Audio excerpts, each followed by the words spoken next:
In the Christmas tradition, there is this song that goes, all I want for Christmas is my two front teeth, my two front teeth, my two front teeth. Now, I don't know if anybody out there makes wishes for Ramadan, but what someone certainly would not sing would be, all I want for Ramadan is a slap. For those of you who don't know, Muslims fast during the month of Ramadan, which is the 9th month of the Islamic calendar. It is one of the 5 pillars of Islam and it commemorates the revelation of the Quran. Now, it's all great and everything. Great chance to abstain from sinful behavior, develop taqwa, and kick a bad habit before Hari Raya. But if you're not Muslim, it's none of your business. You don't need to fast. But some people just don't care whether you're Muslim or not. A couple of days ago, Elijah Ling, who by the way has a very Chinese name and indeed is very much Chinese, was casually hanging out in a family mart and eating when some old boomer comes along screaming with his entitled old man energy, "Why are you eating? How dare you eat?" Anyway, he goes on, tries to get Elijah to give out his IC. Let me see whether you're really Muslim. Come on! And proceeds to show him the wonder of the holy month by slapping him. Right in the middle of the family mart, as this person demonstrates exactly what it's like to become old but remain stupid. Sepupus, we learn from the great Moist Critical that when something slaps, that usually means that that is a good thing. But in this case, no, you cannot slap people during Ramadan. You also cannot slap people outside of Ramadan, by the way. Now, our boy is smart enough right here, so he captures the entire interaction. Telling the old man if he slaps again, then there will be a police report. Even as he goes out, thinking it is his duty to make sure everybody falls into line, which is honestly a weird take cause bro's in a family mart. What do you expect people to be doing in a family mart? What were you doing in a family mart? Until his son very rightly pulls him away once he realizes that there is a camera. Wow. So many problems here. Yeah, apparently this happened in Johor. But before we start talking about Bangsa, Johor, or anything out there, I want to emphasize that this is not something that is unique to a particular place, and it's also something that's not unique to a particular religion as well. Cause like, yes, it is the month of Ramadan, but at the same time, like, there are good people and there are also bad people, like very bad people, in every single faith or religion that you can find in this country and in the world. Somehow or another, people like these, they just want you to respect them when in reality, they do not deserve respect.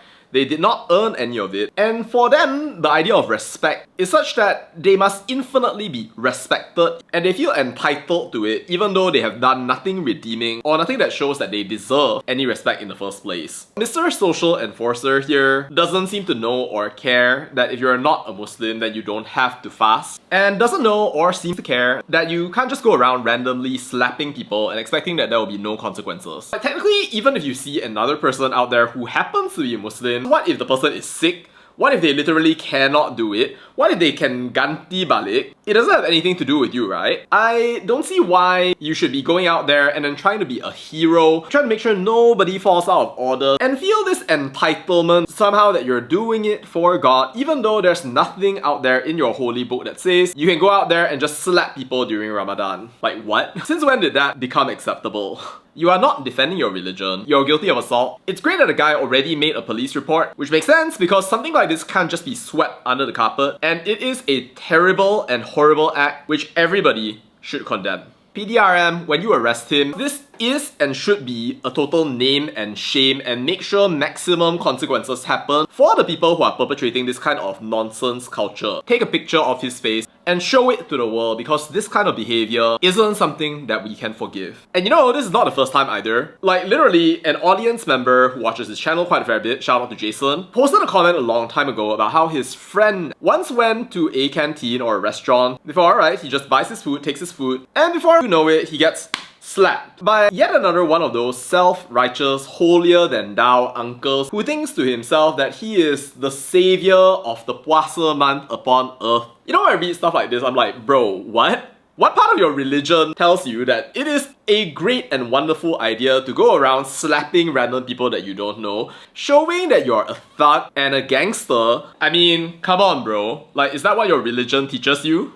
In the first place, there's this thing that's called there is no compulsion in religion. But even so, Like, some people actually accept this. They think that it's somehow acceptable that even if there are just random uncles like these with no sense of place or distance, it is perfectly okay because buat benda baik. which frankly is what people like these are facilitating. And people are afraid of actually saying anything because they're scared of what can happen to them if ever they speak up against a religious authority. I mean, hey, like there's even a Terengganu past exco who just casually drives around to make sure that nobody ponteng puasa, so why can't we do it in the first place? But not this time.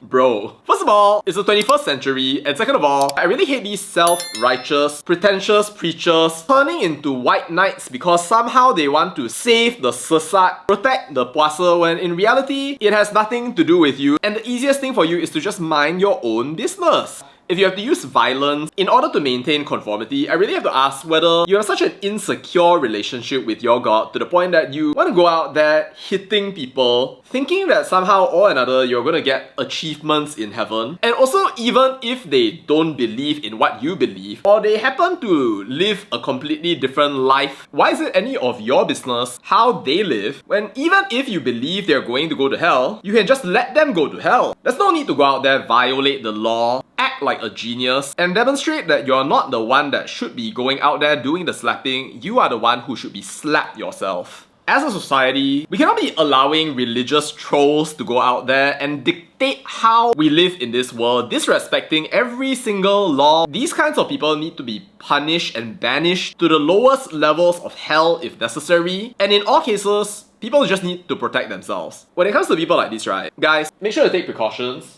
I mean, like, of course if somebody is going out there and then just casually slapping you, I think it's kind of hard to take action immediately. But what you can do, for example, is use a shortcut. So like, for example, for me, if I say the word okay, so what that actually does, right, is that it starts recording my face. So like, if you ever find yourself in a sensitive situation where some idiot like this is going out there and then trying to get you to kowtow to his ridiculous standards all the way, then at least you will have video evidence to make sure that nobody is going to be able to just randomly bully you without social consequences. It is thoroughly unacceptable, especially in a society like Malaysia, where you have people of different religions and races, to try to impose your standards upon other people while thinking to yourself that, oh, you're entitled to do it just because this is what? Religion of the Federation? So what? I'm not Muslim. There are other people who are not Muslim as well, and even if they are Muslim, it's none of your business. So you can shove your stupid standards and go back to your kandang kambing rather than going out there and yapping about how, oh, you need to become the moral police. Because nobody asked you to be moral police, pakcik. Learn your place. But anyway, really sorry for the dude who got slapped. But also, thank you for making this a viral issue and also making a police report. I hope it goes well. Although one thing I do wish that you had done is actually record the guy's face and then name and shame after asking for his IC as well. Either way, what you did will go a long way to make sure that nobody out there in the future can ever end up getting slapped in that way again. I have no idea what the National Minister of Unity is going to do right here. I would be a lot more convinced about the Malaysian government's ability to actually deal with these things if it becomes consistently the case that Police Diraja Malaysia will actually find people like these and literally catch them. People will go out there making very clear that it is not acceptable for anybody to go out there and then try to enforce puasa upon other people. But I do feel Malaysians can do some small things though. Civil society needs to notice this kind of behavior and needs to make sure that it is not possible in our day and age, either now or forevermore. So if you see anybody like this, please don't hesitate to report them.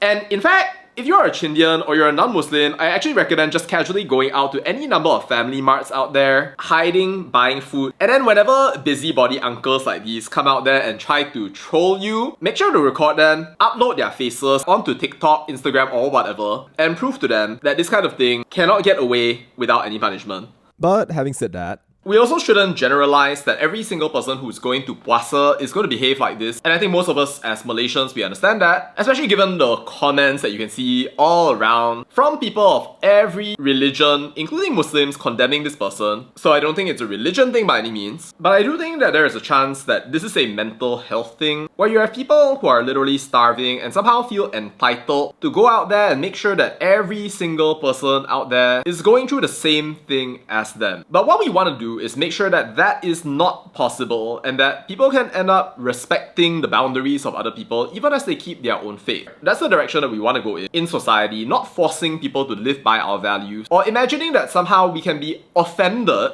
every single time people don't do as we expect. Respect is earned and it is not given. And there's no way that a person can earn respect by going out there, threatening people, hitting them, and demanding for their ICs, because that's not valid. And it's not something that you can do no matter who you are or whatever your mental illness. I think society should definitely be more empathetic in identifying such people, but not to the degree of ignoring bad behavior. Rather, I think that we should be able to identify such people and then monitor and manage them, rather than just imagining that this is just a simple kampung mistake to be ignored because it was conducted with good intentions. We are not a kampung society anymore, so let's not behave like one.